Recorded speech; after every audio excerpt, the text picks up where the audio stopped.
بسم اللہ الرحمن الرحیم نحمدہ ونصلی علی رسولہ الکریم اما بعد۔ سیرت النبی صلی اللہ علیہ وسلم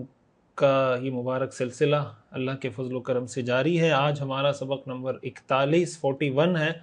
اور طائف کا واقعہ ہم پڑھ رہے ہیں۔ تو 2 اسباق ہم طائف کے واقعے پر پہلے پڑھ چکے ہیں اور آج انشاءاللہ طائف کے اس واقعے کو ہم مکمل کریں گے اور یہ سمجھنے کی کوشش کریں گے کہ ہمیں اس سے سیکھنے اور سمجھنے کو کیا چیزیں ملتی ہیں۔ اللہم صلی علی سیدنا و مولانا محمد وعلی آل سیدنا و مولانا محمد مبارک وسلم۔ طائف میں رسول اللہ صلی اللہ علیہ وسلم جو تشریف لائے، آپ نے وہاں لوگوں کو دعوت دی۔ ان کا جو رویہ تھا، جس طریقے سے انہوں نے آپ علیہ الصلاۃ والسلام کا مذاق اڑایا، آپ پر تشدد کیا، آپ کو لہو لہان کر دیا اور جس طریقے سے انہوں نے آپ کو ستایا، وہ پورا واقعہ آپ تفصیل سے پڑھ چکے ہیں۔ آپ علیہ الصلاۃ والسلام ایک روایت کے مطابق 10 دن طائف میں رہے اور ایک روایت سے معلوم ہوتا ہے کہ 40 دن آپ طائف میں رہے اور اپنے اس قیام کے دوران آپ طائف کے مختلف سرداروں کے پاس جا کر ان کو دعوت دیتے رہے، ایک قبیلے کے سردار کے پاس، دوسرے کے پاس، تیسرے کے پاس، لیکن کوئی بھی سردار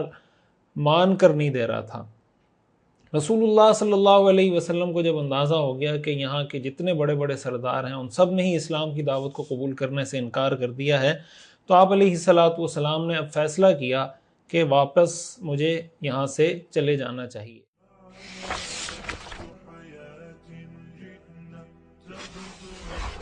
حضور علیہ الصلاۃ والسلام واپس روانہ ہوئے تو نخلا نامی مقام پر جب آپ علیہ الصلاۃ والسلام پہنچے ہیں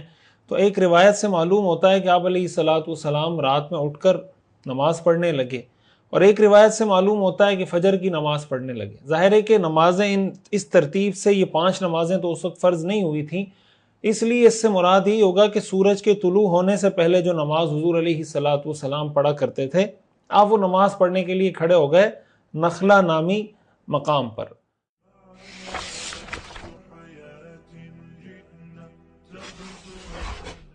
رسول اللہ صلی اللہ علیہ وسلم نے نماز کے دوران تلاوت کی، وہاں سے قریب سے جنات گزر رہے تھے۔ جنات نے جب رسول اللہ صلی اللہ علیہ وسلم کا قرآن سنا تو ایک دوسرے کو کہنے لگے انصتو، کہ بھئی چپ ہو جاؤ، خاموش ہو جاؤ، خاموشی سے سنو۔ جیسے کوئی خاص بات ہو رہی ہوتی ہے نا، آپ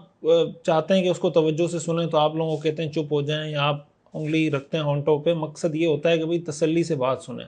تو جنات نے ایک دوسرے کو کہا انصتو۔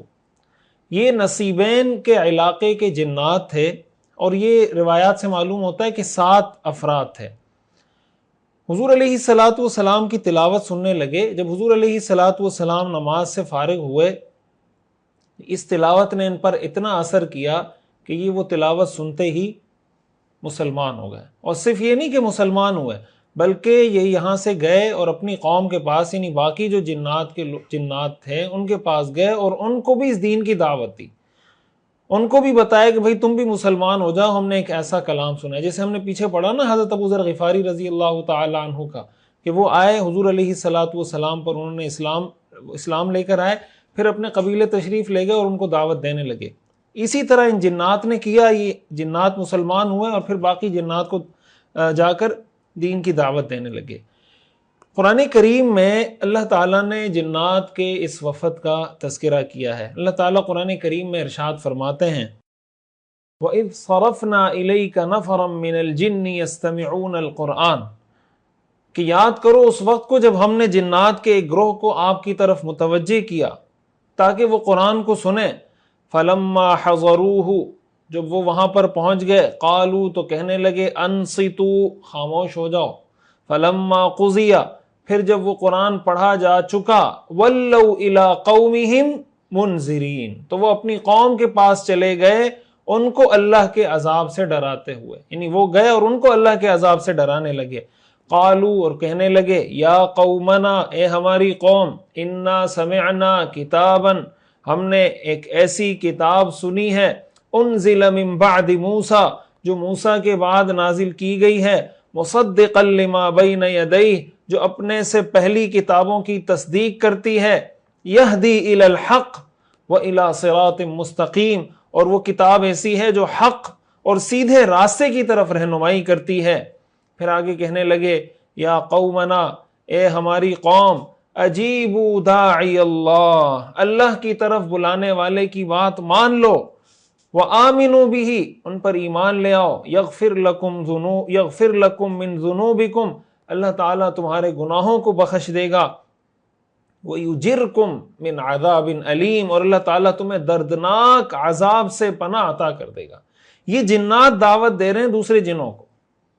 اس میں بھی ہمارے لیے میسج ہے کہ دیکھیں، جنات نے قرآن سنا، مسلمان ہوئے تو دوسروں کو جا کے دعوت دینے لگ گئے۔ ہم اگر قرآن کی بات سن رہے ہیں، حدیث کی بات سن رہے ہیں، سیرت کا درس سن رہے ہیں، تو ہماری بھی ذمہ داری ہے کہ پھر ہم بھی اپنی قوم کے پاس، اپنے دوستوں کے پاس، اپنے بھائیوں کے پاس، اپنے بچوں کے پاس، اپنے ماحول میں جا کر ان کو بھی بتائیں کہ بھائی آپ یہ قرآن سنیں، یہ حدیث سنیں، یہ سیرت سنیں، دین سے جڑیں، ان کو بھی دین کی دعوت دیں۔ یہ صحابہ کرام رضوان اللہ علیہم اجمعین کا بھی طریقہ تھا، اور ان جنات کا بھی طریقہ تھا جو جنات رسول اللہ صلی اللہ علیہ وسلم کی تلاوت سن کر مسلمان ہوئے تھے۔ اب اس میں ہمارے لیے ایک سبق، بہت اہم سبق ہے کہ دیکھیں، رسول اللہ صلی اللہ علیہ وسلم کو طائف کے لوگوں نے ستایا، آپ کو کتنی تکلیف ہوئی، کتنی پریشانی ہوئی، لیکن حضور علیہ الصلوۃ والسلام مایوس نہیں ہوئے، آپ نے اپنا مشن جاری رکھا۔ اب جب آپ واپس تشریف لے جانے لگے، انسانوں نے اپنے راستے بند کر دیے آپ کے سامنے، اللہ تعالیٰ نے جنات کے دروازے کھول دیے، جنات اسلام لانا شروع ہو گئے۔ اس سے پہلے یہ ایسا کوئی واقعہ پیش نہیں آیا تھا۔ تو انسانوں نے جب دین کے راستے میں رکاوٹیں پیدا کرنا شروع کی، قرآن کریم کی یہ آیت میں بار بار پڑھ کے سنا چکا ہوں، اللہ تعالیٰ قرآن کریم میں فرماتے ہیں وَإِن تَتَوَلَّوْا يَسْتَبْدِلْ قَوْمًا غَيْرَكُمْ ثُمَّ لَا يَكُونُوا أَمْثَالَكُمْ، اگر تم منہ پھیرو گے تو اللہ تمہاری جگہ کسی اور قوم کو پیدا کر دے گا، اور پھر وہ تمہاری طرح نہیں ہوگی۔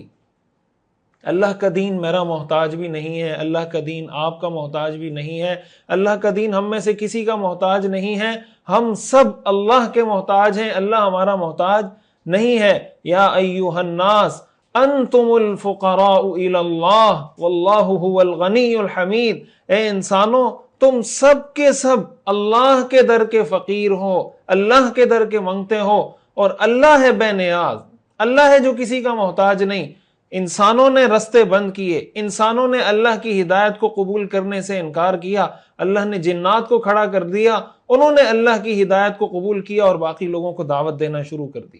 اس سے ہمیں یہ بات سمجھ میں آ جانی چاہیے کہ اگر ہمیں دین کی بات کرنے کا موقع مل رہا ہے، یا سننے کا موقع مل رہا ہے، یا ایسی کسی مجلس میں بیٹھنے کا موقع مل رہا ہے، یا دین کے کسی کام میں خدمت کا موقع مل رہا ہے، یا اپنا حصہ شامل کرنے کا موقع مل رہا ہے، یہ ہمارے لیے سعادت کی بات ہے، یہ ہمارے لیے خوشی کی بات ہے، یہ ہمارے لیے فخر کی بات ہے کہ اللہ ہم سے دین کا کام لے رہا ہے۔ ورنہ اللہ کام لینے پر آئے جنات سے بھی کام لے سکتا ہے، اللہ کام لینے پر آئے تو ابابیل اور پرندوں سے بھی اللہ تعالیٰ کام لے لیتا ہے، اللہ تعالیٰ کام لینے پر آئے تو ہواؤں سے، دریاؤں سے، سمندروں سے، وَلِلَّهِ جُنُودُ السَّمَاوَاتِ وَالْأَرْضِ، زمین کا ایک ایک ذرہ، کائنات کا ایک ایک ذرہ، یہ اللہ کی فوج ہے، یہ اللہ کا لشکر ہے۔ جب اللہ کام لینے پر آئے تو اللہ کسی سے بھی کام لے سکتا ہے۔ یہاں پر جو ہم نے بات کی کہ رسول اللہ صلی اللہ علیہ وسلم نخلہ نامی مقام پر پہنچے، تو یہ جو وادی نخلہ ہے اس کے بارے میں بھی میں مختصراً بتا دوں کہ یہ کہاں پر واقع ہے۔ تو یہ جو وادی نخلہ ہے یہ مکہ مکرمہ اور طائف کے درمیان ایک مقام ہے جو مشرق اور شمال کی سمت میں ہے اور حرم مکی کی حدود کے اندر ہے۔ یہ جو نخلہ نامی مقام ہے اس کی دو ڈائریکشن ہیں، ایک کو آپ یہ کہہ لیں کہ نخلہ یمانی کہتے ہیں یعنی دائیں طرف والا نخلہ، دوسرے کو نخلہ شامی کہتے ہیں۔ نخلہ شامی آپ یہ کہہ لیں کہ اوپر یعنی شمال کی طرف والا، اس کو آپ کہہ سکتے ہیں۔ تو مکہ مکرمہ سے تقریباً 45 کلومیٹر کے فاصلے پر ہے، اور یہ جو دو نخلے میں نے بتایا کہ ایک نخلہ یمانی ہے ایک نخلہ شامی ہے، تو ان دونوں کے درمیان ایک طویل پہاڑی سلسلہ ہے جو ان دونوں کو ایک دوسرے سے جدا کرتا ہے، اور یہ جو پہاڑی سلسلہ ہے اس کا نام ہے داء، اس پہاڑی سلسلے کا نام داء ہے۔ یہ جو نخلہ کا مقام ہے رسول اللہ صلی اللہ علیہ وسلم کا یہاں سے کئی دفعہ گزر ہوا۔ ایک تو اس موقع پر جب آپ طائف سے واپس مکہ مکرمہ جا رہے تھے تو آپ یہاں پر کچھ دن ٹھہرے، اسی کے ساتھ ساتھ رسول اللہ صلی اللہ علیہ وسلم جب بعد میں غزوہ طائف کے لیے تشریف لے کر گئے تو اس وقت بھی آپ علیہ الصلوۃ والسلام یہاں سے گزرے تھے۔ اسی طرح نخلہ کی جانب آپ علیہ الصلوۃ والسلام نے حضرت عبداللہ ابن جحش رضی اللہ تعالی عنہ کو 8 مہاجرین کے ساتھ قریش کے ایک قافلے پر حملے کے لیے بھی بھیجا تھا۔ تو یہ بھی وہی مقام نخلا ہے، اس کا بھی آپ کو روایات کے اندر تذکرہ ملے گا۔ اسی طرح مشرکین کا ایک مشہور بت تھا عزا نام کا، قرآن کریم میں بھی اس کا ذکر ہے، جس کی عبادت کرتے تھے۔ تو یہ عزا نامی بت جس مقام پر موجود تھا وہ بھی یہی نخلا کا مقام تھا۔ فتح مکہ کے موقع پر رسول اللہ صلی اللہ علیہ وسلم نے اس بت کو توڑنے کے لیے حضرت خالد بن ولید رضی اللہ تعالیٰ عنہ کو بھیجا تھا۔ تو یہ وہ مقام ہے جہاں پر رسول اللہ صلی اللہ علیہ وسلم کی سیرت کے بہت سے واقعات کا اس مقام سے تعلق ہے، اس لیے میں نے اس کی کچھ تفصیل بتا دی۔ اور یہ جو نصیبین کے بارے میں نے بتایا کہ وہاں کے جنات تھے، تو نصیبین عراق کا جو موصل شہر ہے اس کے آس پاس کسی علاقے کا نام ہے، اور بعض روایات سے یہ معلوم ہوتا ہے کہ یہ اس علاقے کے جن تھے۔ بہرحال جنات کا یہ جو واقعہ ہے، اس میں ایک دو اہم اسباق ہیں جو ہمارے سیکھنے اور سمجھنے کے۔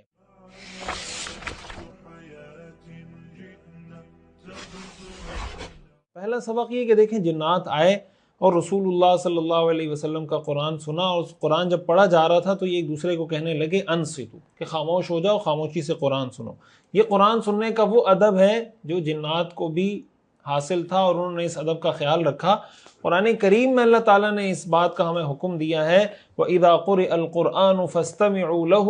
وَأَنصِتُوا لَعَلَّكُمْ تُرْحَمُونَ، کہ جب قرآن پڑھا جائے تو اس کو غور سے سنو اور خاموش رہو تاکہ تم پر رحم کیا جائے۔ اس لیے اگر جنات قرآن کریم کے اس ادب کا خیال رکھ رہے ہیں، قرآن کریم کو توجہ سے سن رہے ہیں، تو انسان کو تو اس کا اور زیادہ خیال کرنا چاہیے، ایک مسلمان کو اس کا اور زیادہ خیال رکھنا چاہیے۔ یہاں میں مختصراً ایک مسئلے کے طور پہ یہ بات بھی بتا دوں کہ قرآن کریم کی جہاں تلاوت ہو رہی ہو وہاں پر اس کا سننا واجب ہے، جہاں پر وہ تلاوت یا قرآن سنانے ہی کی نیت سے پڑھا جا رہا ہو۔ مثال کے طور پر نماز میں جب امام قرآن پڑھتا ہے اور جہری آواز میں بلند آواز سے قرآن پڑھتا ہے تو وہ قرآن اسی لیے پڑھتا ہے کہ اس کو سنا جائے۔ اسی طرح خطبے کے موقع پر جب خطبہ جمعے کا خطبہ دیا جا رہا ہوتا ہے تو وہ خطبے میں جب قرآن پڑھا جاتا ہے یا خطبہ دیا جاتا ہے، اس کا مقصد یہ ہوتا ہے کہ اس خطبے کو سنا جائے۔ تو ایسے مواقع جہاں پر قرآن اس لیے پڑھا جا رہا ہے کہ سنایا جائے لوگوں کو، ایسے موقع پر قرآن کریم کا سننا واجب ہوتا ہے۔ لیکن اگر کوئی شخص اپنے طور پہ تلاوت کر رہا ہے یا چند آدمی مکان میں کہیں بیٹھ کر تلاوت کر رہے ہیں تو ایک دوسرے کی تلاوت ان پر سننا واجب نہیں ہوتا۔ اس چیز کا خیال رکھنا چاہیے کہ اگر نماز کے علاوہ بھی کہیں کوئی تلاوت کر رہا ہے اور آدمی فارغ ہے، مصروف نہیں ہے اور وہ تلاوت سن سکتا ہے تو ادب کے ساتھ قرآن کریم کی تلاوت سنیں۔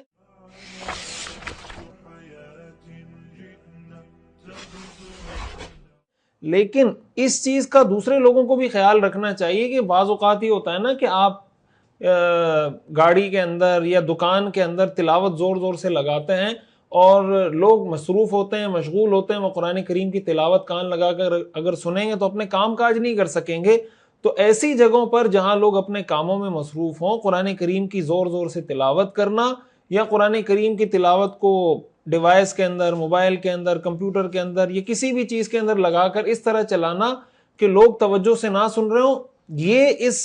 اس کا جو بے ادبی کا گناہ ہے اس چلانے والے کو ہوگا کہ بھائی آپ ایسی جگہ پہ قرآن کی تلاوت کیوں سنا رہے ہیں، اور وہ جو کام کرنے والے مصروف لوگ ہیں ان پر یہ لازم نہیں ہے کہ ایسی صورتحال میں وہ ان کی تلاوت سنیں۔ جو تلاوت سنانے والا ہے، جو زبردستی گن پوائنٹ پہ لوگوں کو تلاوت سنا رہا ہے، اس کی ذمہ داری ہے کہ ایسے مواقع پر تلاوت کو نہ لگایا جائے تاکہ لوگ اپنے کام کاج کر سکیں۔ اور یہ بات بھی کہ ظاہر ہے کہ قرآن کریم کی تلاوت سننا واجب ہے، اور ادب یہی ہے کہ جہاں بھی قرآن کریم پڑھا جائے موقع ہو سننا چاہیے۔ لیکن اگر جیسے گاڑی میں تلاوت لگی ہوئی ہے، موبائل میں لگی ہوئی ہے، اس تلاوت کا وہ حکم نہیں ہے جو اس تلاوت کا حکم ہے جو باقاعدہ سنانے کے لیے کی جا رہی ہو۔ لہٰذا اس تلاوت کا بھی ادب یہی ہے کہ اس کو سنا جائے اگر آپ تسلی سے سن سکتے ہیں، لیکن اگر نہیں سنیں گے تو اس کو ہم یہ نہیں کہیں گے کہ انہوں نے ایک واجب ترک کیا اور یہ گناہگار ہو گئے۔ یہ ایک فقہی تفصیل ہے، اس کی وجوہات کیا ہیں، اس کے پیچھے سارے دلائل تفصیل ہیں، لیکن ظاہر ہی ہمارا موضوع نہیں ہے۔ عموماً گاڑی میں جب لوگ جاتے ہیں قرآن کریم کی تلاوت لگاتے ہیں تو اس میں اس چیز کو دیکھنا چاہیے، اگر آپ گاڑی میں جا رہے ہیں اور تسلی سے قرآن سننا چاہتے ہیں تو سبحان اللہ، بہت اچھی بات ہے، قرآن کریم کی تلاوت لگائیں، سنیں اس کو۔ لیکن اگر آپ نے قرآن کریم کی تلاوت لگائی ہے اور کوئی سن نہیں رہا، آپ بھی باتوں میں لگے ہوئے ہیں، دوسرے لوگ بھی باتوں میں لگے ہوئے ہیں، تو پھر آپ ایسا کریں، اپنے سفر کے دوران کچھ ٹائم کے لیے تلاوت لگائیں قرآن کی، اور اس دوران پھر اس کی کوشش کریں کہ قرآن کریم کو سنیں۔ اور اگر اب ایسا وقت آ گیا یا گاڑی ڈرائیو کرتے وقت کہ آپ چاہ رہے ہیں کہ آپ گپ شپ لگائیں یہ وہ کریں، تو قرآن کریم کی تلاوت کو اس وقت نہ لگائیں۔ بعد میں جب آپ کو موقع ملے اور آپ کو لگے کہ یار اب سارے لوگ تلاوت سنیں گے، تو ایسے موقع پہ تلاوت لگانی چاہیے۔ تو بہرحال اس بات کا خیال رکھنا چاہیے۔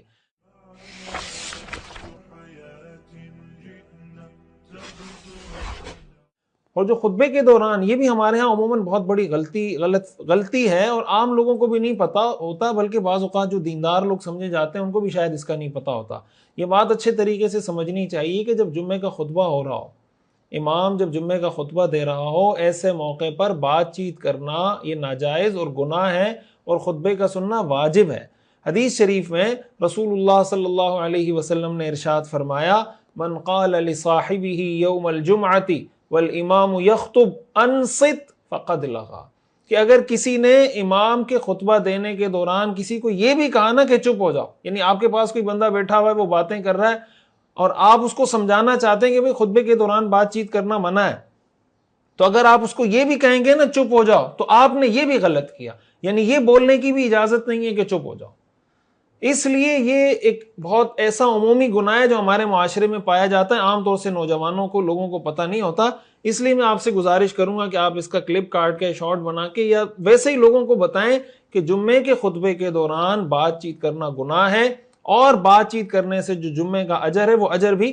ضائع ہو جاتا ہے۔ بہرحال ہم یہ بات کر رہے تھے کہ جنات نے رسول اللہ صلی اللہ علیہ وسلم کا قرآن سنا اور وہ مسلمان ہو گئے۔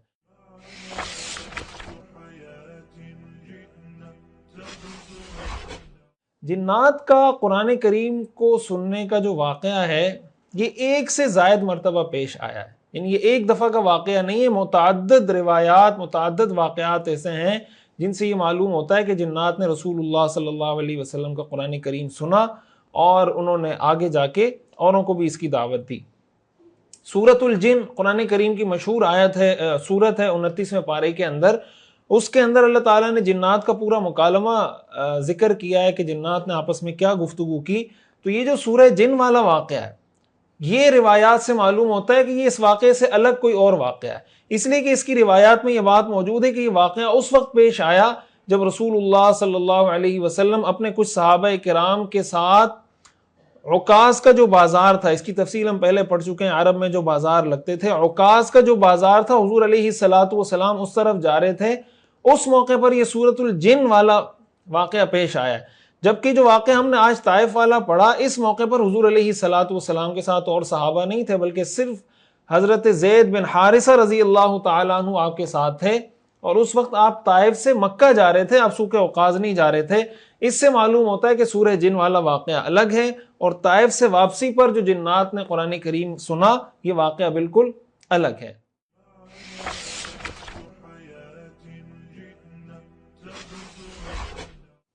اور اس کی کچھ تفصیل بھی میں عرض کر دیتا ہوں، ظاہر ہے یہ بھی سیرت کا ہی واقعہ ہے کہ جنات، اس سے پہلے یہ ہوتا تھا کہ آسمان میں جنات کا داخلہ تو شروع سے بند ہے، آسمان تو نہیں جا سکتے، لیکن رسول اللہ صلی اللہ علیہ وسلم کے دنیا میں تشریف لانے سے پہلے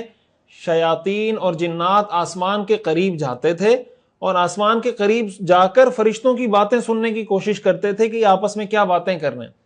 اور چوری چھپے یہ باتیں سنتے تھے۔ کوئی بات کان میں پڑ جاتی تھی کہ فرشتے مثلاً یہ کہہ رہے ہوتے تھے کہ بھئی اللہ تعالیٰ نے یہ حکم دیا ہے کہ یہ کرنا ہے، یہ حکم دیا ہے کہ یہ کرنا ہے۔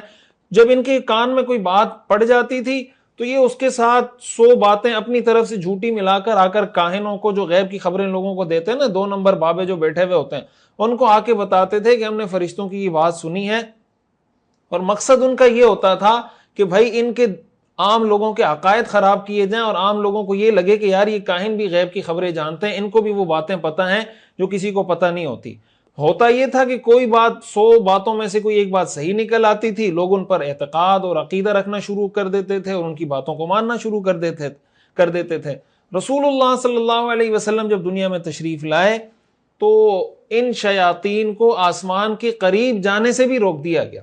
یعنی یہ جو جا کے کان لگا کے باتیں سننے کی کوشش کرتے تھے، اس سے بھی ان کو روک دیا گیا۔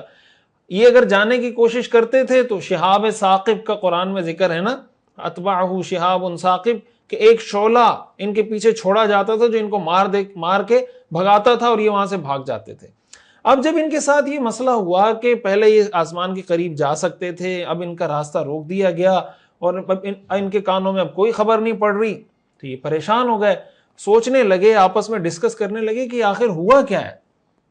قرآن کریم میں اللہ تعالیٰ نے جنات کا یہ جو میں نے بتایا نا کہ جنات اس طرح جا کے خبریں سننے کی کوشش کرتے تھے، قرآن کریم میں اللہ تعالیٰ نے اس کا ذکر کیا ہے۔ اللہ تعالیٰ ارشاد فرماتے ہیں وَلَقَدْ جَعَلْنَا فِي السَّمَاءِ بُرُوجًا وَزَيَّنَّاهَا لِلنَّاظِرِينَ کہ ہم نے آسمان کے اندر بہت سے برج بنائے ہیں اور اس کو دیکھنے والوں کے لیے ایک سجاوٹ، ایک خوبصورت ایک ڈیکوریٹ کیا ہے اس کو۔ وَحَفِظْنَاهَا مِن كُلِّ شَيْطَانٍ رَجِيمٍ اور اس کو ہم نے ہر مردود شیطان سے محفوظ کر رکھا ہے۔ إِلَّا مَنِ اسْتَرَقَ السَّمْعَ ہاں البتہ کوئی چوری چھپے بات سننے کی کوشش کرتا ہے، فَأَتْبَعَهُ شِهَابٌ مُبِينٌ تو ایک شعلہ، ایک روشن شعلہ اس کا پیچھا کرتا ہے جو اس کو وہاں سے بھگا رہا ہوتا ہے۔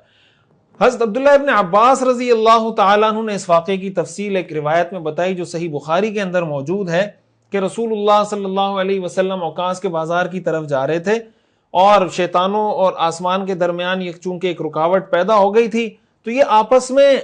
ڈسکس کرنے لگے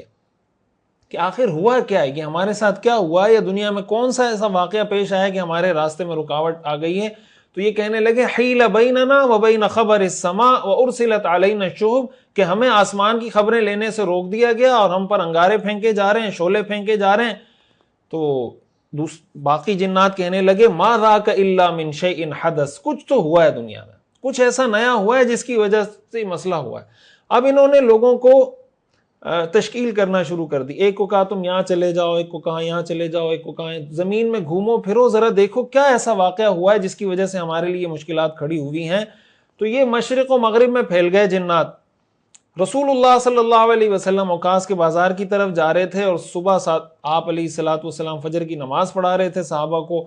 طلوع فجر سے پہلے کا جو وقت تھا اس وقت کی نماز پڑھا رہے تھے۔ یہ جو جنات کا گروپ تھا یہ تہامہ کے رخ پہ نکلا تھا۔ تہامہ آپ یہ کہہ لیں کہ جو نشیبی علاقہ ہوتا ہے نا اس کو تہامہ کہا جاتا ہے۔ یہاں پر پہنچے، انہوں نے حضور علیہ الصلوۃ والسلام کا قرآن سنا تو ایک دوسرے کو کہنے لگے ھذا الذی حال بیننا وبین خبر السماء کہ یہ وہ چیز ہے جو ہمارے اور آسمان کی خبروں کے درمیان رکاوٹ بنی ہے، یعنی یہ اس کلام میں ایسی جان ہے، یہ کوئی نئی چیز ہے۔ اور اس کے بعد یہ لوگ اپنی قوم کے پاس گئے اور کہنے لگے یا قومنا انا سمعنا قرآنا عجبا اے ہماری قوم ہم نے ایک بہت ہی عجیب قرآن سنا ہے، یہدی الی الرشد جو رشد ہدایت حق کی طرف رہنمائی کرتا ہے، فآمنا بہ ہم اس پر ایمان لا چکے ہیں، ولن نشرک بربنا احدا اور ہم اپنے رب کے ساتھ کسی کو شریک نہیں کریں گے۔ یہ جو قرآن کریم سورۃ الجن کی آیات ہیں یہ اس موقع پر نازل ہوئی، قرآن کریم کی سورۃ الجن کی آیات اس موقع پر نازل ہوئی اور اللہ تعالیٰ نے ان کا بڑا دلچسپ مکالمہ نقل کیا ہے۔ اعوذ باللہ من الشیطان الرجیم، بسم اللہ الرحمن الرحیم،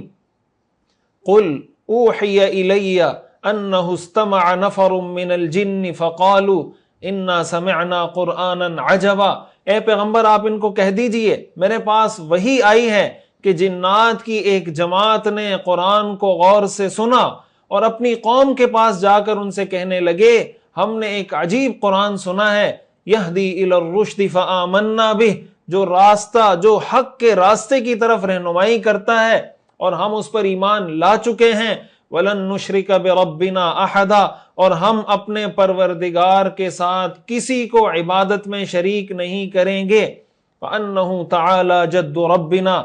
مَا اتَّخَذَ صَاحِبَةً وَلَا وَلَدًا اور یہ کہ ہمارے پروردگار کی بہت اونچی شان ہے، مَا اتَّخَذَ صَاحِبًا اس نے نہ تو کوئی بیوی رکھی ہے، ولا ولدا نہ اس کا کوئی بیٹا نہ اس کی کوئی اولاد ہے۔ اور آگے کہنے لگے وَأَنَّهُ كَانَ يَقُولُ سَفِيهُنَا عَلَى اللَّهِ شَطَطًا اور یہ کہ ہم میں سے بے وقوف لوگ اللہ کے بارے میں ایسی باتیں کہتے تھے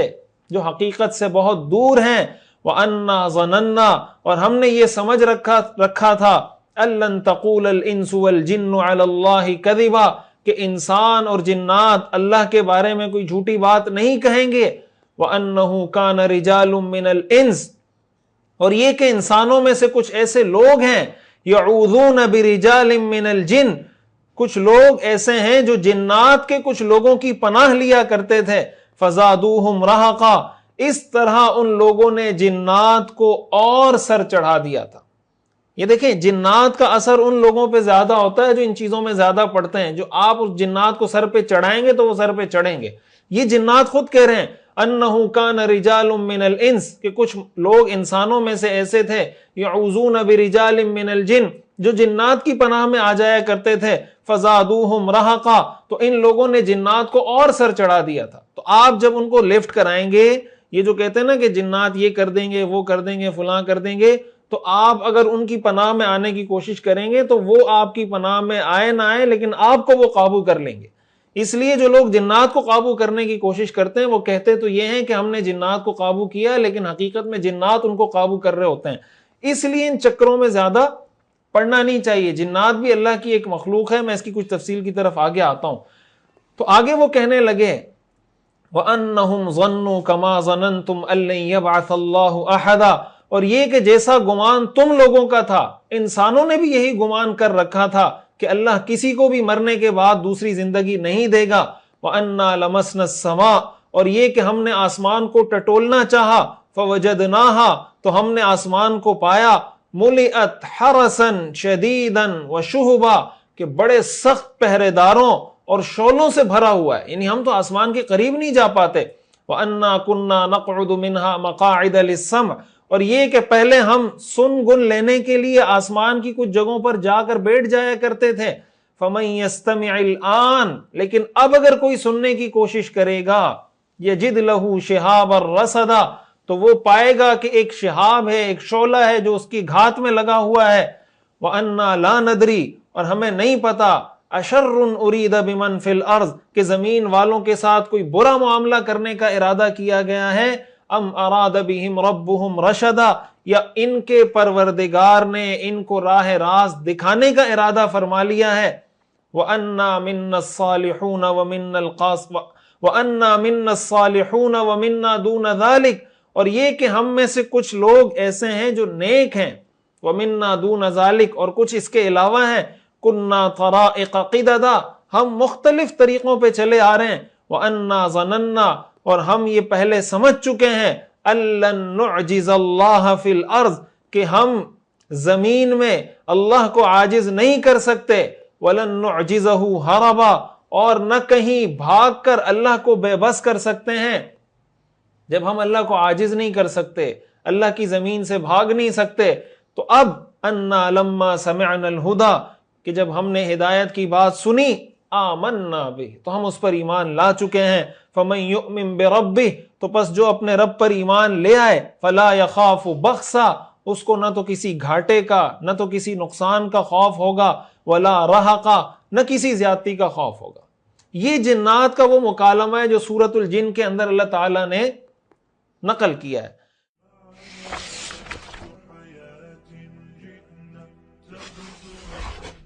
اب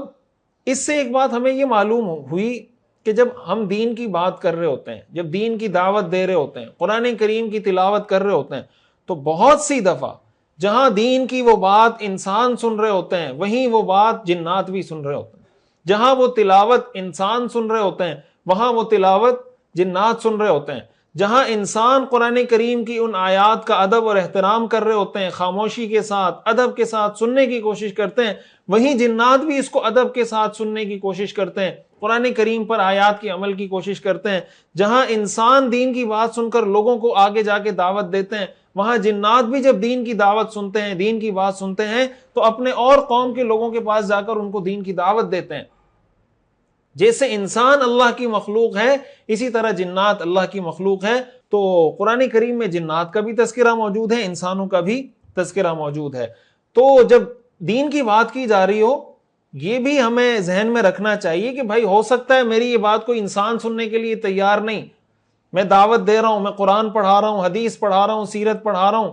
لیکن ایک آدمی سننے کے لیے تیار ہو رہا ہے، دو ہو رہے ہیں، باقی لوگ تیار نہیں ہو رہے۔ آپ جب دین کی وہ دعوت دے رہے ہوں گے، آپ جب وہ بات کر رہے ہوں گے، تو نہ جانے کتنے جنات ہوں گے جو آپ کی دعوت کو سن رہے ہوں گے، اور کتنے جنات ہوں گے جو آپ کی دعوت پر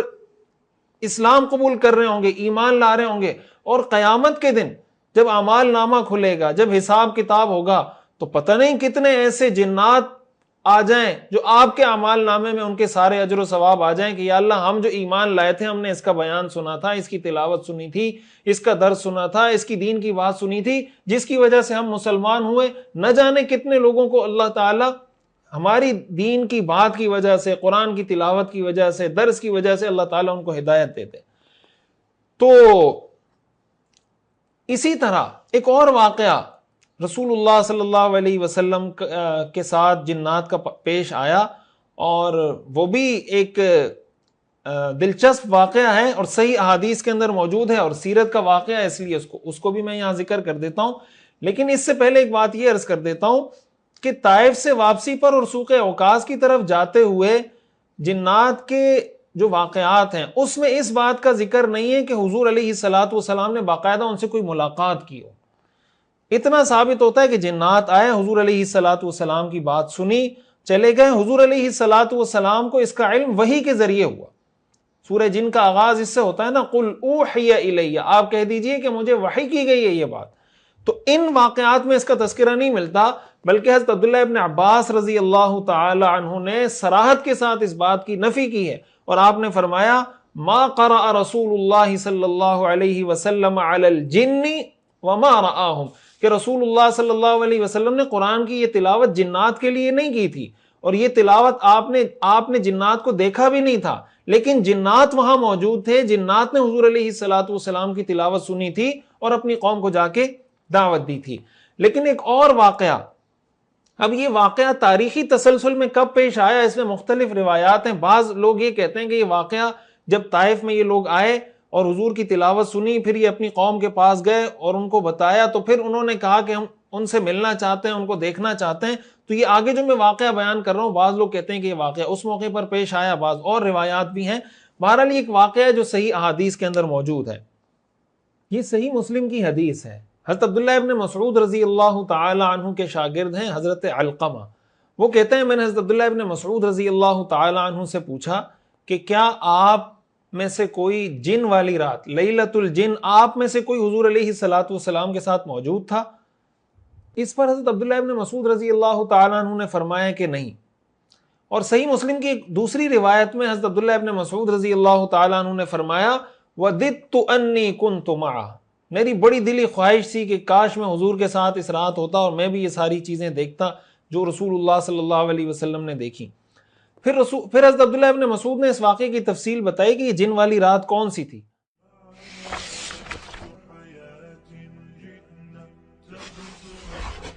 حضرت عبداللہ ابن مسعود فرماتے ہیں کہ ایک رات ہم نے رسول اللہ صلی اللہ علیہ وسلم کو گم پایا، یعنی ہم تلاش کرتے رہے، حضور علیہ الصلوۃ والسلام موجود نہیں تھے، ہم دیکھ رہے ہیں کہاں، ہمیں مل نہیں رہے تھے۔ فَالْتَمَسْنَاهُ فِي الْأَوْدِيَةِ وَالشِّعَابِ،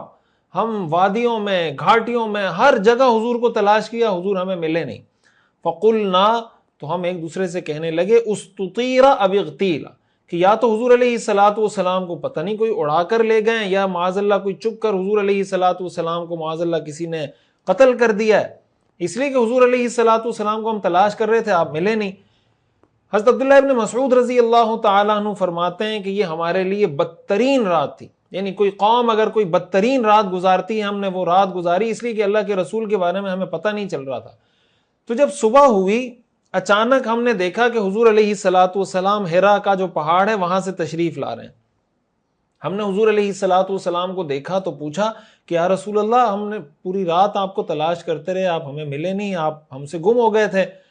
اور ہم نے بہت بدترین اور بری رات گزاری ہے۔ اس پر آپ علیہ الصلوۃ والسلام نے فرمایا اتانی داعی الجن، کہ میرے پاس جنات کی طرف سے ایک دعوت دینے والا آیا تھا، فذهبت معه، تو میں اس کے ساتھ چلا گیا، فقرأت علیہم القرآن، اور ان کے سامنے جا کے میں نے قرآن کی تلاوت کی۔ حضرت عبداللہ ابن مسعود رضی اللہ تعالیٰ عنہ فرماتے ہیں کہ پھر آپ علیہ الصلوۃ والسلام ہمیں لے کر گئے اور ہمیں ان کے قدموں کے نشانات بھی دکھائے اور ان کی آگ کے نشانات بھی دکھائے۔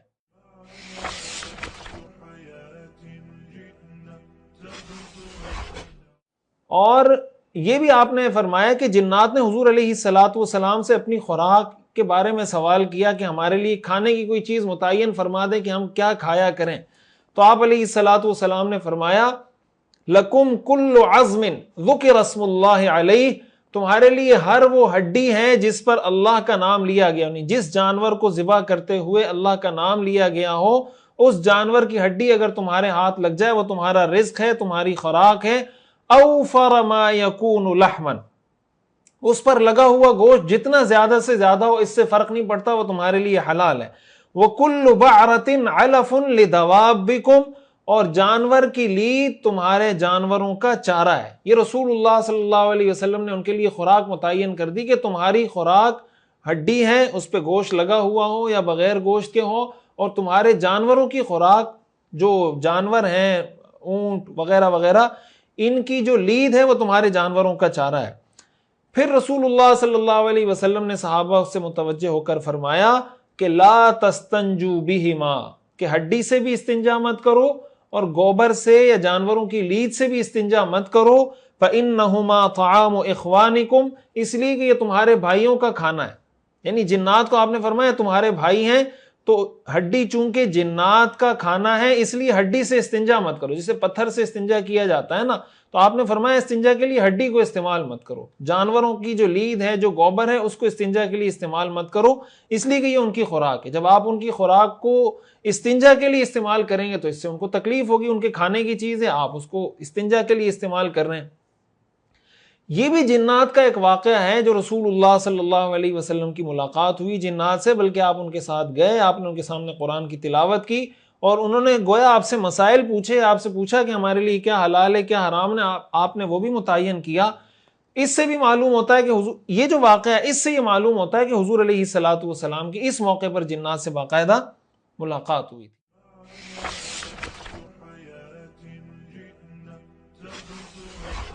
اب اس جنات کے واقعے میں ہمارے لیے بہت سے اسباق ہیں۔ ایک سبق تو میں پہلے بتا چکا ہوں کہ دیکھیں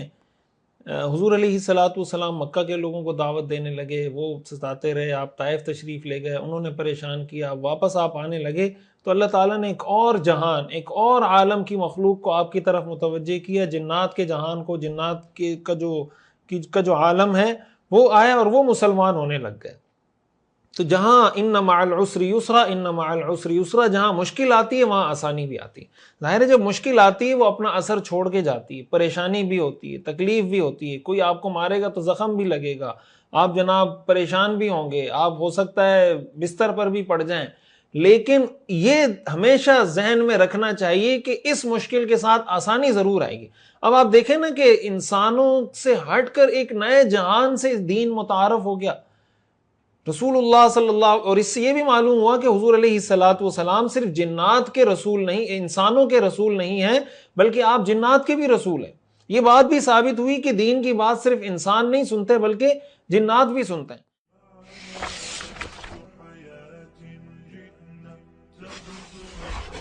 اور اسی سے ایک بات میں یہاں پہ یہ بھی عرض کروں کہ اگرچہ ہم لوگ جنات کو دیکھ نہیں سکتے،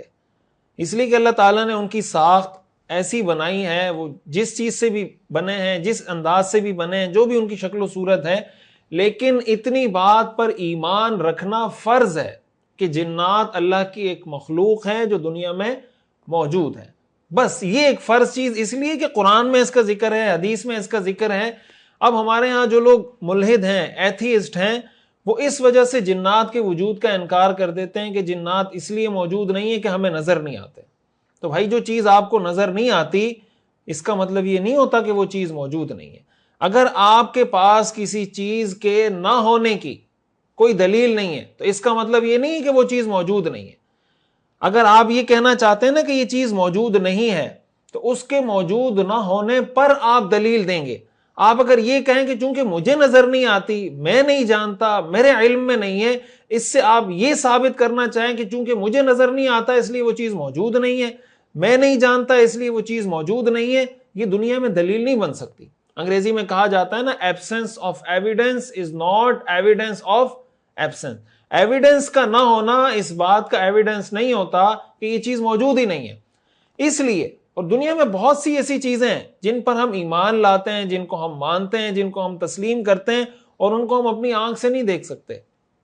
مثال کے طور پر، اور اس میں ہمارے پاس سورس کیا ہوتا ہے؟ سورس ہمارے پاس یہ ہوتا ہے کہ کوئی خبر دینے والا، ایسا خبر دینے والا شخص ہمیں خبر دے جس کی سچائی پہ ہمیں یقین ہو، تو ہم اس کی بات کو مان کر ایکسیپٹ کر لیتے ہیں اگرچہ ہمیں علم نہ ہو۔ مثال کے طور پر بہت سے ایسے وائرس ہیں، بہت سے ایسے بیکٹیریاز ہیں جو ہمیں آنکھوں سے نظر نہیں آتے،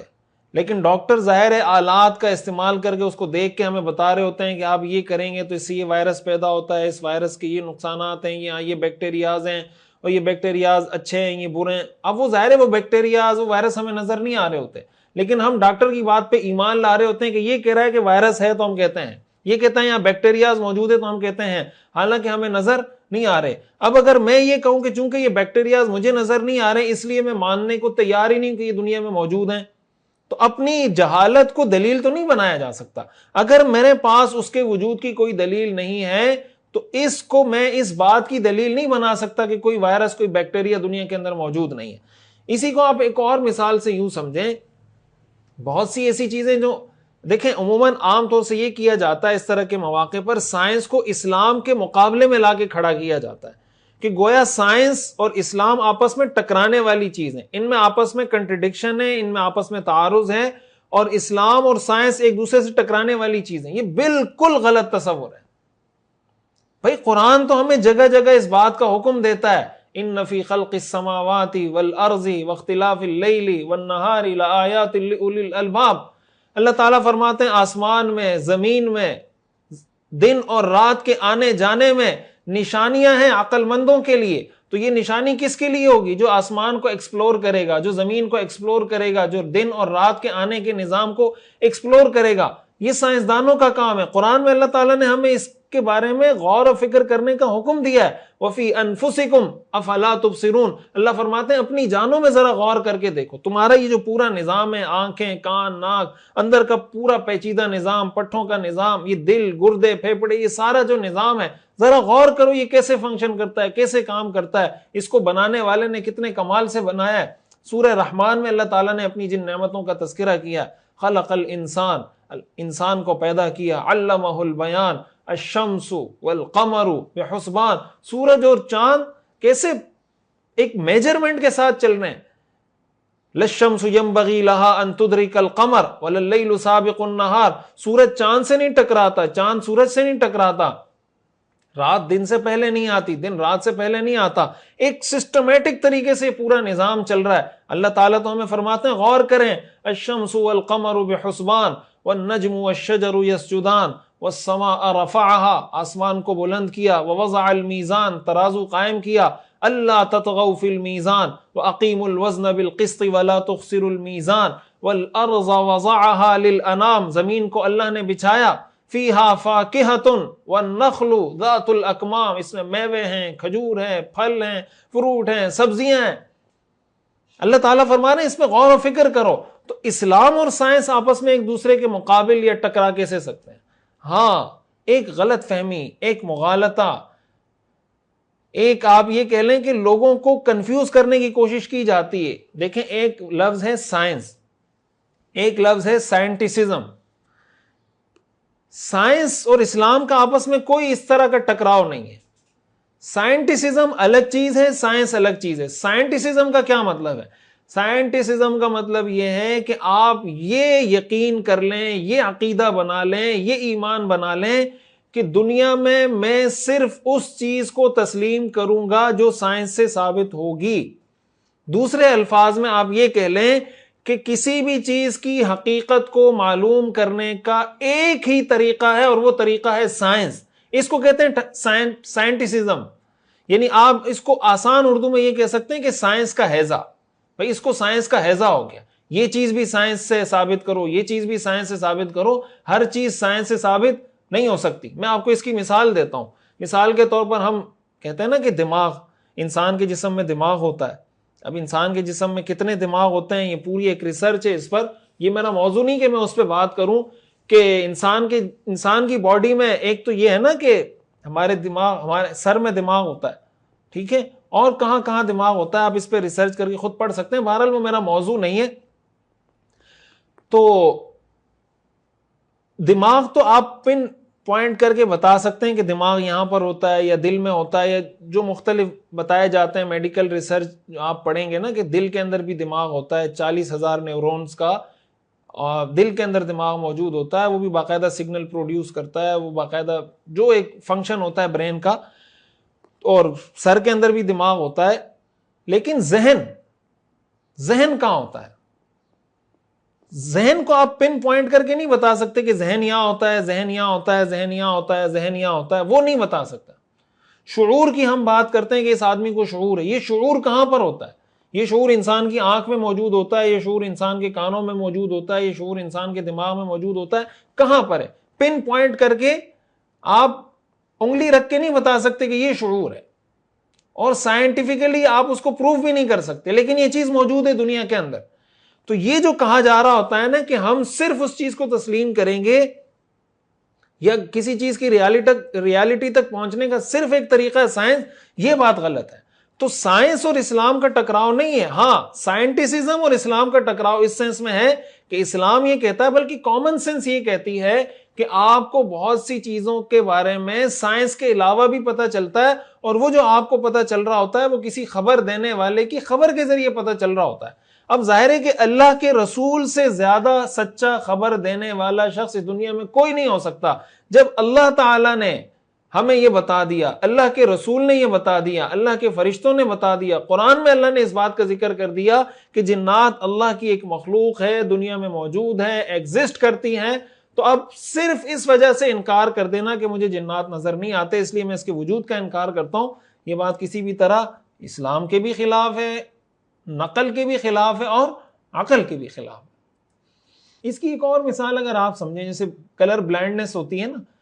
ہر آدمی کو، کچھ لوگ ہوتے ہیں جو کلر بلائنڈ ہوتے ہیں، ان کو وہ کلر نظر نہیں آتے. اسی طرح انسانوں اور جانوروں میں بھی فرق ہوتا ہے. مثال کے طور پر آپ شہد کی مکھی کے بارے میں ریسرچ کریں تو شہد کی مکھی کو بہت سی وہ لائٹس جس کو ہم الٹرا وائلٹ لائٹس کہتے ہیں، وہ شہد کی مکھی اور بہت سے پرندے دیکھ پاتے ہیں، لیکن انسان وہ الٹرا وائلٹ لائٹس نہیں دیکھ پاتے. انسان کا یہ جو کہا جاتا ہے نا الیکٹرو میگنیٹک ریڈیشنز، اس کی ایک محدود مقدار ہے جس کو انسان دیکھنے کی صلاحیت رکھتا ہے، 390 سے 750 نینو میٹرز کے درمیان. اب بہت سی چیزوں کو انسان نہیں دیکھ سکتا. تو جو کلر بلائنڈنس ہے، اب اگر کوئی کلر آپ کو نظر نہیں آ رہا تو اس کا کیا مطلب ہوگا کہ وہ کلر دنیا میں ایگزسٹ نہیں کرتا؟ وہ کلر دنیا میں ایگزسٹ کرتا ہے. اگر آپ کو نظر نہیں آ رہا اور کوئی بتانے والا آپ کو بتا رہا ہے کہ ایک کلر ایسا بھی ہوتا ہے تو آپ کو اس کو ماننا پڑے گا، اس لیے کہ وہ ایک ریالٹی ہوتی. بہرحال یہی معاملہ جنات کے وجود کا بھی ہے.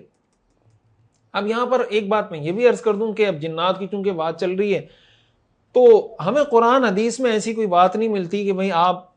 ایسے کریں گے تو جنات حاضر ہو جائیں گے، ایسے کریں گے تو جنات حاضر ہو جائیں گے، یا جنات کو دیکھا جا سکتا ہے یا نہیں دیکھا جا سکتا. اس بارے میں ہمیں کوئی تفصیل نہیں ملتی. جو واقعات تھے وہ میں نے آپ کے سامنے رکھ دیے.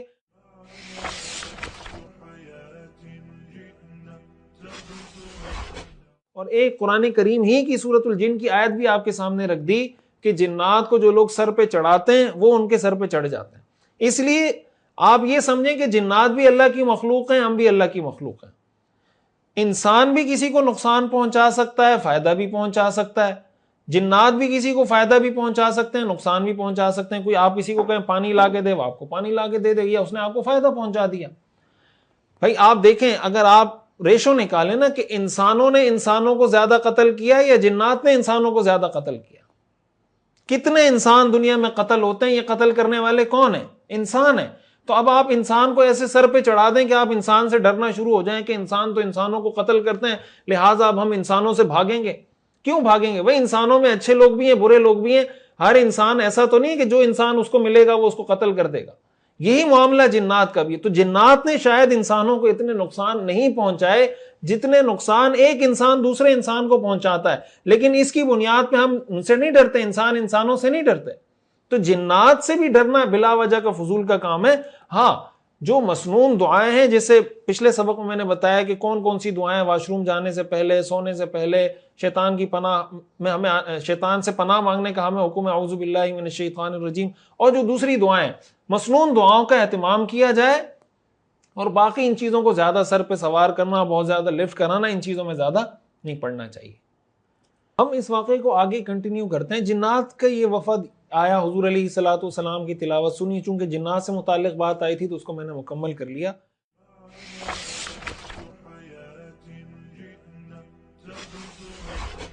حضور علیہ الصلوۃ والسلام جا رہے تھے، تشریف لے جا رہے تھے واپس مکہ مکرمہ۔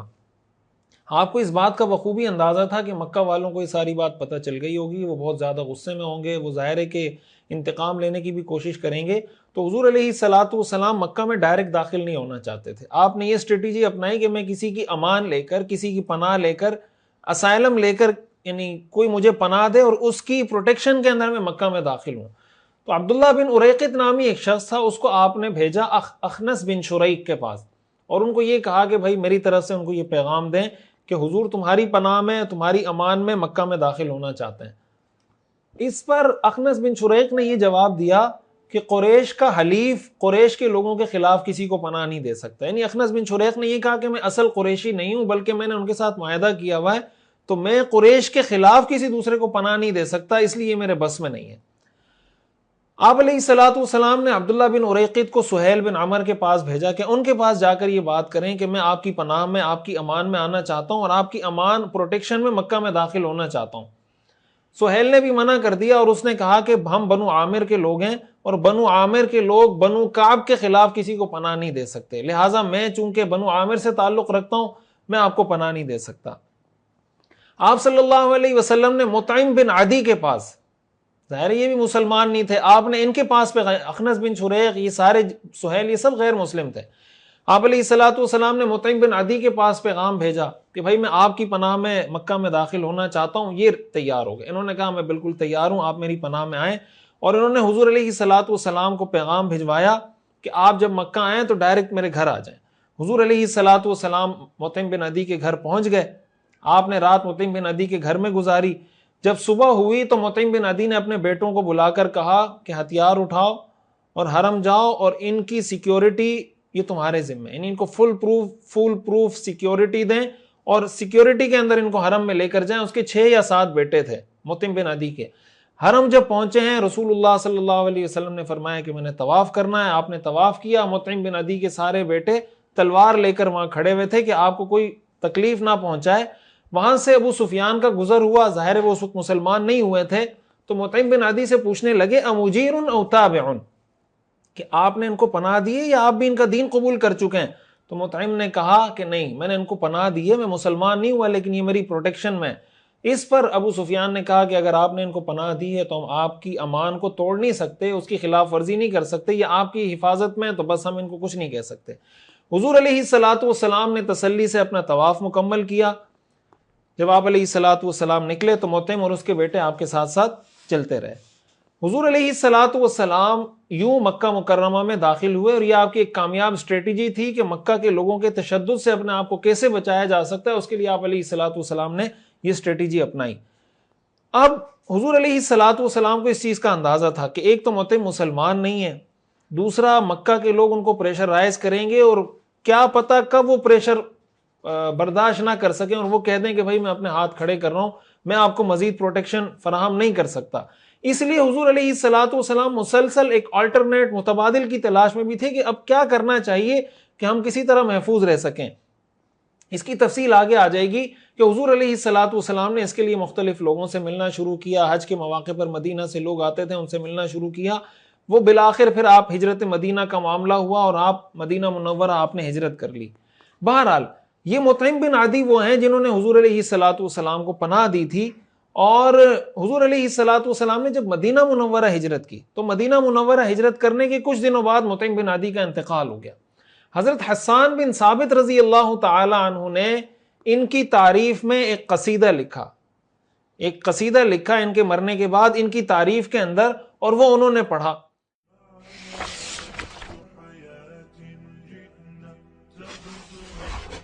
اس سے ہمیں یہ بھی معلوم ہوتا ہے کہ کوئی اچھا انسان اگر مر جاتا ہے، اگرچہ وہ کافر ہی کیوں نہ ہو، اس کی تعریف کرنا، اس کی تعریف میں شعر و شاعری کرنا یہ جائز ہے، لیکن شعر و شاعری میں ایسا مبالغہ کرنا، مبالغہ آرائی کرنا، جھوٹ بولنا یا نوحہ کرنا، ماتم کرنا، یہ چیز جائز نہیں ہے۔ لیکن کسی مرنے والے کی اچھائی کو بیان کرنا، اس کی اچھی تعریف کرنا، اس کی اچھائی کے لیے شعر و شاعری کرنا، یہ جائز ہے۔ اور اسی میں یہ چیز بھی آ جاتی ہے کہ اگر کسی کا انتقال ہو جاتا ہے تو کوئی تعزیتی ریفرنس، کوئی تعزیتی سیمینار جس میں اس کی شخصیت کے اچھے پہلوؤں پہ بات کی جائے، لیکن مبالغہ آرائی سے بچتے ہوئے، اور شریعت میں جو چیزیں ناجائز ہیں، نوحہ خوانی اور جناب ماتم اور چہرے کو مارنا پیٹنا، گریبانوں کو پھاڑنا، جو چیزیں ممنوع ہیں ان سے بچتے ہوئے اگر کوئی تعزیتی سیمینار کسی کے لیے رکھا جائے تو وہ رکھا جا سکتا ہے، نہ صرف یہ کہ کسی مسلمان کے لیے بلکہ غیر مسلم کے لیے بھی۔ اور حضور علیہ الصلوۃ والسلام نے غزوہ بدر میں، یہ غزوہ بدر سے پہلے ان کا انتقال ہو گیا تھا مطعم بن عدی کا، غزوہ بدر میں جب مشرکین مکہ گرفتار ہو کر آئے نا، تو آپ علیہ الصلوۃ والسلام سوچ رہے تھے کہ ان کے ساتھ کیا کیا جائے، مختلف رائے آئیں آپ کے سامنے۔ آپ علیہ الصلوۃ والسلام نے اس موقع پر یہ فرمایا، لو کان المطعم بن عدی حیا ثم کلمنی فی ہؤلاء النتنہ لترکتہم لہ، اگر مطعم بن عدی زندہ ہوتے اور آج وہ میرے سامنے ان بدبودار لوگوں کی سفارش کرتے کہ آپ میری وجہ سے ان کو چھوڑ دیں، آپ نے فرمایا لترکتہم لہ، میں ان کے اس احسان کو سامنے رکھتے ہوئے کہ انہوں نے طائف سے واپسی پر مجھ پہ جو احسان کیا تھا، مجھے جو سیکیورٹی فراہم کی تھی، مجھے جو پروٹیکشن اور امان فراہم کی تھی، میں ان کے ان احسانات کو سامنے رکھتے ہوئے ان کی سفارش پر آج ان سب قیدیوں کو رہا کر دیتا۔ اس سے معلوم ہوتا ہے کہ حضور علیہ الصلوۃ والسلام اس چیز کا کتنا خیال رکھتے تھے کہ مجھ پر اگر کسی نے احسان کیا ہے تو میں نے اس کا بدلہ ضرور دینا ہے۔ قرآن کریم میں اللہ تعالیٰ نے ارشاد فرمایا، هل جزاء الاحسان الا الاحسان، کہ احسان کا بدلہ احسان ہے۔ یہ رسول اللہ صلی اللہ علیہ وسلم کی سیرت کا ایک بہت بڑا چیپٹر ہے کہ آپ پر اگر کسی غیر مسلم نے بھی احسان کیا ہے تو آپ اس کے احسان کا بدلہ دیں، اس کی تعریف کریں، اس کا شکریہ ادا کریں، اور اگر کہیں پر وہ آپ کے سامنے کوئی ایسی سفارش کرتا ہے جو جائز سفارش ہے تو اس کی سفارش کو قبول کریں۔ ایک تو ہے کہ ناجائز سفارش تو کسی کی بھی قبول نہیں کی جا سکتی، لیکن اگر وہ جائز سفارش کر رہا ہے اور وہ آپ کا محسن ہے تو یہ سمجھنا کہ میں مسلمان ہوں، یہ غیر مسلم ہے، تو جب غیر مسلم کی سفارش قبول کرنے کا حضور علیہ الصلوۃ والسلام فرما رہے ہیں، بعض اوقات ہمارے نیک لوگ کہتے ہیں کہ میں تو اتنا نیک آدمی ہوں، یہ تو فاسق فاجر ہے، یہ تو شرابی ہے، یہ تو زانی ہے، یہ تو داڑھی منڈا ہے، اس کی سفارش میں کیوں قبول کروں؟ بھائی وہ داڑھی منڈا اگر اس نے آپ پہ احسان کیا ہے، وہ شراب پیتا ہے لیکن آپ کا محسن ہے، وہ کوئی گناہ میں مبتلا ہے لیکن آپ کا محسن ہے، ٹھیک ہے وہ گناہ اس کا غلط ہے، جو گناہ وہ کر رہا ہے وہ غلط ہے، لیکن اس کا یہ مطلب نہیں کہ آپ یہ کہیں میں بہت نیک آدمی ہوں، میں کسی ایسے آدمی کی سفارش نہیں مانتا۔ یہ دین نہیں ہے، یہ اپنا مزاج ہے۔ سیرت پڑھنے کا بنیادی مقصد یہی مزاج سیٹ کرنا ہے کہ ہمارے سٹینڈرڈ شریعت کے مطابق ہو جائیں۔ اب ہمارے ہاں یہ بات اگر آپ کسی غیر مسلم کی یا کسی فاسق آدمی کی یا کسی ایسے آدمی کو جس کو معاشرے میں سمجھا جاتا ہے کہ یار یہ برا آدمی ہے لیکن اس نے کوئی اچھا کام کیا، آپ اس اچھے کام پہ اس کی تعریف کر دیں، سارے لوگ آپ کے پیچھے پڑ جائیں گے کہ یار آپ کیا، وہ فلاں نے یہ کیا وہ کیا۔ بھائی آپ اس کے گناہ کو سپورٹ نہیں کر رہے ہوتے، آپ اس کے اچھے کام کو سپورٹ کر رہے ہوتے ہیں۔ اب مطعم بن عدی کے بارے میں حضرت حسان بن ثابت نے پورا قصیدہ لکھ دیا۔ اب اس کا کیا مطلب ہوگا کہ معاذ اللہ وہ ان کے کفر کو سپورٹ کر رہے تھے؟ ہرگز نہیں، وہ ان کے اچھے کاموں کو سپورٹ کر رہے تھے کہ کہاں کہاں انہوں نے کیا کیا اچھے کام کیے ہیں۔ اس لیے یہ شریعت کا مزاج ہے، اس کو سمجھنا چاہیے۔ تو اگر کوئی کافر بھی اچھا کام کر رہا ہے اس کو بھی اپریشیٹ کرنا چاہیے، اس کی بھی تعریف کرنی چاہیے، لیکن حد کے اندر رہتے ہوئے، مبالغہ آرائی سے بچتے ہوئے، جھوٹ سے بچتے ہوئے، کسی ایسے کام سے بچتے ہوئے جس کا نقصان اسلام کو اور مسلمانوں کو ہو رہا ہو۔ میرا ارادہ تو یہ تھا کہ آج اس سبق کو ہم مکمل کرتے اور اس سے حاصل ہونے والے جو اسباق ہیں اس پر بھی بات کرتے، لیکن وقت زیادہ ہو رہا ہے تو انشاءاللہ میں کوشش کروں گا کہ اگلے سبق کے شروع میں اس پہ تھوڑی سی بات کر کے پھر ہم اپنا اگلا سبق آگے سے کنٹینیو کریں۔ اس واقعے میں اور بہت اہم میسج اور پیغام ہے، انشاءاللہ اس پر ہم اگلے سبق میں بات کریں گے۔ اللہ تعالی ہمیں سمجھنے کی اور عمل کرنے کی توفیق عطا فرمائے۔ آج کے سبق سے متعلق کچھ سوالات میں آپ کے سامنے رکھتا ہوں، آپ نے یہیں کمنٹ میں ان سوالوں کے جواب دینے ہیں، اور تاکہ اندازہ ہو سکے کہ آپ سبق پوری توجہ سے سن سکے ہیں یا نہیں سن سکے۔ اگر نہیں سن سکے دوبارہ سننے کی کوشش کریں۔ پہلا سوال ہے، طائف سے واپسی پر جنات نے قرآن کریم کس مقام پر سنا تھا؟ وادی نخلا، طائف یا مکہ مکرمہ؟ سورۃ الجن میں مذکور جنات کا واقعہ کہاں پیش آیا تھا؟ وادی نخلا، سوق عکاظ کی طرف جاتے ہوئے، مدینہ منورہ؟ کیا جنات سے ملاقات کے سفر میں حضرت عبداللہ ابن مسعود رضی اللہ تعالی عنہ حضور علیہ الصلاۃ والسلام کے ساتھ تھے؟ جی ہاں، جی نہیں۔ حضور علیہ الصلاۃ والسلام نے کس چیز کو جنات کی خوراک قرار دیا؟ گوشت، ہڈی، سبزی۔ جنات کن لوگوں کو زیادہ پریشان کرتے ہیں؟ مسلمانوں کو، کافروں کو، جو جنات کو سر پر چڑھائے۔ جنات کے اسلام لانے کے واقعے میں کیا اہم سبق ہے؟ ہر مشکل کے ساتھ آسانی ہے۔ جنات اچھی مخلوق نہیں ہے۔ کیا جنات میں بھی مسلمان ہوتے ہیں؟ جی ہاں، جی نہیں۔ کیا محض نظر نہ آنے کی وجہ سے کسی چیز کے وجود کا انکار کرنا ٹھیک ہے؟ جی ہاں، جی نہیں۔ کیا آپ سائنس اور سائنٹسزم کے فرق کو سمجھ گئے ہیں؟ جی ہاں، جی نہیں۔ طائف سے واپسی پر حضور علیہ الصلاۃ والسلام کس کی پناہ میں مکہ مکرمہ میں داخل ہوئے تھے؟ اخنس بن شریق، سہیل بن عمر، مطعم بن عدی۔ کیا کسی غیر مسلم کی اچھے کام پر تعریف کرنا جائز ہے؟ جی ہاں، جی نہیں۔ احسان کرنے والے غیر مسلم یا فاسق شخص کی جائز کام میں سفارش ماننا کیسا ہے؟ ناجائز ہے، سنت ہے، جائز ہے۔ وآخر دعوانا ان الحمد للہ رب العالمین۔